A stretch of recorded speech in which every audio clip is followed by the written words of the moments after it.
ಭಾರತದ ಸಂವಿಧಾನಕ್ಕೆ ಸಂಬಂಧಿಸಿದಂತ ಇಲ್ಲೊಂದು ಸಿಂಪಲ್ ಪ್ರಶ್ನೆ ಇದೆ ನೋಡ್ರಿ. ಪ್ರಶ್ನೆ ಏನಿದೆಪ್ಪ ಅಂದ್ರೆ ಭಾರತದ ಸಂವಿಧಾನವನ್ನ ಸ್ವೀಕರಿಸಿದ್ದು ಯಾವಾಗ ಅಂತ ಹೇಳಿ ಪ್ರಶ್ನೆ ಇದೆ.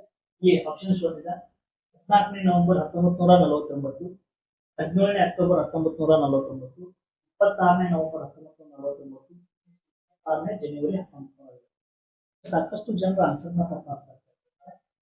ಕೇಳಿದ್ದೇನಪ್ಪ ಅಂದ್ರೆ ಭಾರತ ಸಂವಿಧಾನವನ್ನ ಸ್ವೀಕರಿಸಿದ್ದು ಯಾವಾಗ ಅಥವಾ ಅಂಗೀಕಾರ ಮಾಡಿದ ಯಾವಾಗ ಅಂತ ಪ್ರಶ್ನೆ ಮಾಡಿದಾಗ 26 ನವೆಂಬರ್ 1949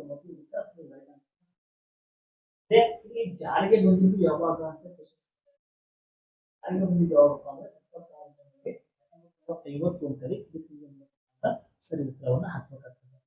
ಹಾಗಾದ್ರೆ ಸ್ವಲ್ಪ ಏನಾಗ್ತದಪ್ಪ ಅಂದ್ರೆ ಭಾರತದ ಸಂವಿಧಾನವನ್ನು ರಚನೆ ಮಾಡಬೇಕಾಗಿತ್ತಪ್ಪ ಅಂದ್ರೆ ಪ್ರಥಮ ಸಭೆಯನ್ನ ಸೇರಿಸಿದ್ದು ಯಾವಾಗ ಡಿಸೆಂಬರ್ 9, 1946 ಇದು ಡಿಸೆಂಬರ್ 9, 1946ರಂದು ಏನಾಗ್ತದಪ್ಪ ಅಂದ್ರೆ ಒಂದು ಪ್ರಥಮ ಬಾರಿಗೆ ಸಂವಿಧಾನದ ಸಭೆ ಏನಾಗ್ತದಪ್ಪ ಅಂದ್ರೆ ಆ ಸಂವಿಧಾನದ ಸಭೆಯ ಸಚ್ಚಿದಾನಂದ ಸಿನ್ಹಾ ಅವರ ಅಧ್ಯಕ್ಷತೆಯಲ್ಲಿ ಎರಡೇ ದಿನಗಳ ನಂತರ ಡಿಸೆಂಬರ್ 11, 1946ರಂದು ಸಂವಿಧಾನದ ಸಭೆ ಸಮಿತಿಯ ಅಧ್ಯಕ್ಷರನ್ನಾಗಿ ಯಾರನ್ನ ಅಂತಿಮ ಅಧ್ಯಕ್ಷರನ್ನಾಗಿ ಬಾಬು ರಾಜೇಂದ್ರ ಪ್ರಸಾದ್ ಅವ್ರನ್ನ ನೇಮಿಸಲಾಗಿದೆ. ಆಗಸ್ಟ್ 29, 1947ರಂದು ಸಂವಿಧಾನದ ಕರಡು ಸಮಿತಿಯನ್ನು ನೇಮಕ ಮಾಡ್ತಾರೆ. ಕರಡು ಸಮಿತಿ ಅಧ್ಯಕ್ಷರನ್ನಾಗಿ ಯಾರಪ್ಪ ಸಂವಿಧಾನದ ಸಮಿತಿ ಅಂಬೇಡ್ಕರ್ ಅವರನ್ನ ಅಂತಿಮವಾಗಿ ಏನಾಗ್ತದಪ್ಪ ಅಂದ್ರೆ 395 ವಿಧಿಗಳು, 8 ಅನುಚ್ಛೇದಗಳು ತಿಳಿತೀವಿ.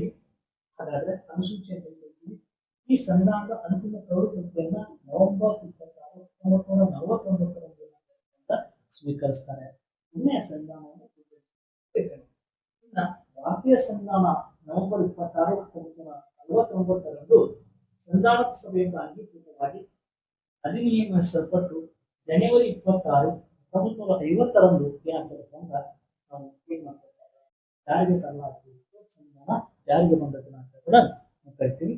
ಜನವರಿ 26 ಗಣರಾಜ್ಯೋತ್ಸವ ದಿನಾಂಕ ಕೂಡ ಕರಿತಿರ್ತಾರೆ. ಈ ತರ ಸ್ಪರ್ಧಾತ್ಮಕ ಪರೀಕ್ಷೆಗೆ ಸಂಬಂಧಪಟ್ಟಂತ ಈ ಡೇಟ್ಗಳು ಕೂಡ ಪ್ರಶ್ನೆಗಳಿಗಾಗಿ ಫಾಲೋ ಮಾಡ್ಕೊಳ್ಳಿ.